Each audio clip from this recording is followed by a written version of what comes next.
El fenómeno social, político, económico de las haciendas en América tiene un muy particular énfasis en México. Y hay haciendas del pasado, algunas del pasado inmediato y algunas que prevalecen dentro de todo lo que es este bagaje histórico que se ha venido acumulando en nuestro querido México. Y como siempre, abordando el tema, mi querido Carlos González Gamio, a quien le doy la bienvenida en esta mañana. Mi Carlos querido, buenos días. Mi querido Pedro, ¿cómo estás? Tú y todo nuestro numerosísimo auditorio, todo el mundo. Te ven muy bien. Aquí brindando con el señor Ricardo Colorado. No sé si tú tengas algo que decir. Pues de Ricardo Colorado no mucho. Nada más. No, yo digo de la brindada. Pues no, sí, efectivamente, hay que brindarnos todos. Pues mira, ahora vamos a hablar uno de los centros productivos más importantes que proyectó a nuestro país a alturas insospechadas, finales del siglo XIX y principios del siglo XX, como fue ese centro de producción que fueron las haciendas. Las haciendas nos dieron lustre y bueno, se pudo aprovechar el campo, ¿no? Y hubo haciendas de todo tipo, mira, desde las haciendas pulqueras que le dieron sustento y economía al país en el estado de Hidalgo, allá a comienzos del siglo pasado. Estaba Tecajete, Los Escandón, Ocotepec. Todos estos nombres de calles en la colonia del Valle son de hacendados pulqueros que además aportaron muchísimo a las mejores causas, a la filantropía. Ya después vino la cultura cervecera, que también fue un filántropo, Pablo Díez, con la cervecería Modelo y todos estos, pero antes de esto fueron las haciendas pulqueras. Pero también podemos hablar de las haciendas enequeneras, que también fueron un sustento. La gente de Mérida se iba a París a comprar su ropita, su trousseau de bodas y eso, en vez de venir a México, les quedaba más cerca París de allá, ¿no? Estamos hablando de Ciénega de Mata, que fue una de las haciendas más importantes del Bajío, de la familia Rincón Gallardo. Estamos hablando de la hacienda Sombreretillo, de la familia López Negrete. Hubo familias en el estado de Durango, como los Pérez Gavilán, los Bracho, los López Negrete. Todas estas, muchas de estas familias pues, se metieron al cine los nietos, como los Pérez Gavilán, Julio Bracho, ¿te acuerdas que hizo aquella película La sombra del caudillo, que fue un éxito? Todos eran descendientes de estas enormes familias, ¿no? Hubo haciendas, por ejemplo, que les decían los beneficios de la plata, las haciendas de plata que estuvieron en el estado de Hidalgo también, que pertenecieron a don Pedro Romero Terreros, el conde de Regla, que fue fundador del Monte Piedad. Ahí podemos hablar de San Juan Guayapan, de San Miguel Regla, Santa María Regla. En Chihuahua, ¿te acuerdas aquella frase muy célebre cuando le preguntaron a don Luis Terrazas que si era de Chihuahua, y dijo, no, Chihuahua es mío? Sí. Tuvo haciendas como Encinilla, San Lorenzo, que eran extensiones inmensas, ¿no? Cárdenas. Y en Michoacán hubo haciendas muy importantes que se convirtieron de ser unos vergeles en páramos auténticos. El caso de Nueva Italia, de los Cusi, que era un emporio textil maravilloso, o está la Guaracha. ¿Te acuerdas, Pedro, tú que se tenía el derecho de pernada? Claro, por su hombre.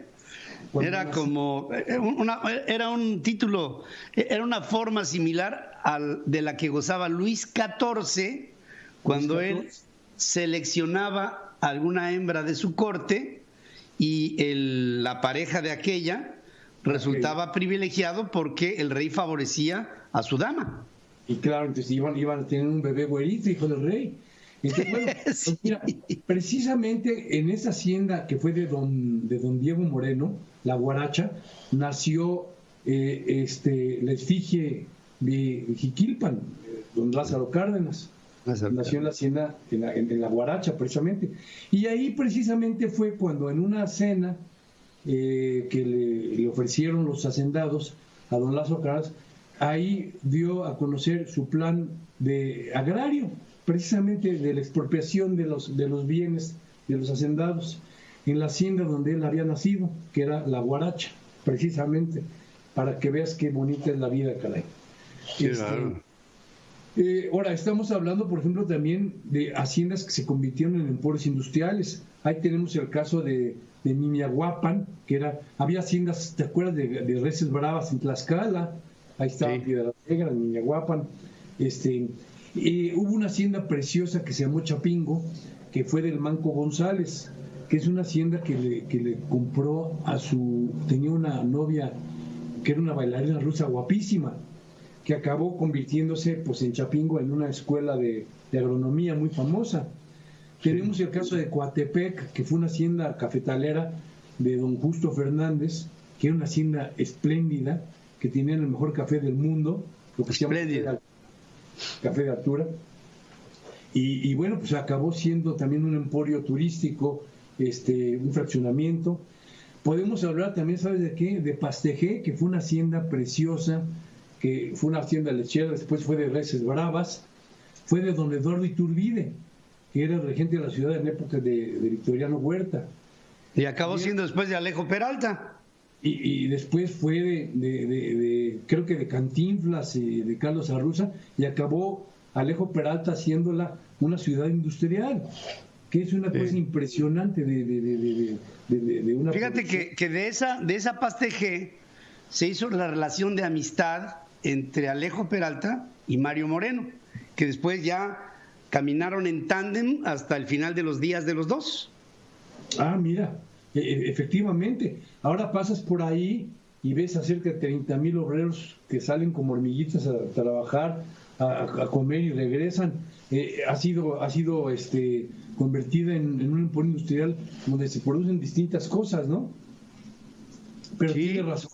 Ahí esa hacienda fue también de Cantinflas, y poco antes me parece que fue de aquel torero malogrado Carlos Arruza. Claro. Que le daba por eso.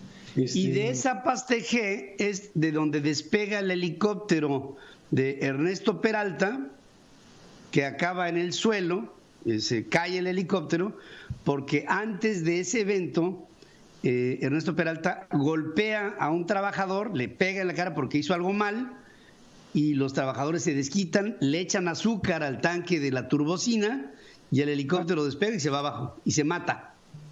Ah, caray, pues fíjate nada más lo que es la venganza. Es un platillo que se consume frío, pues no se consume. Se consume frío y con azúcar.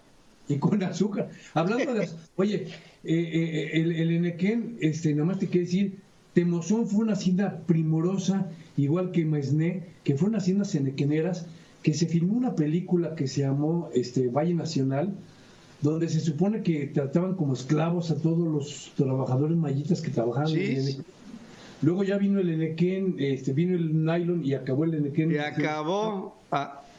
Pero fíjate, todavía hay una hacienda enequenera en Yucatán que hace enequén de manera, pues ya es casi un motivo de turismo, que es una hacienda de la familia Patrón de aquellas épocas del siglo XVIII. La casta divina que les decían, ¿te acuerdas?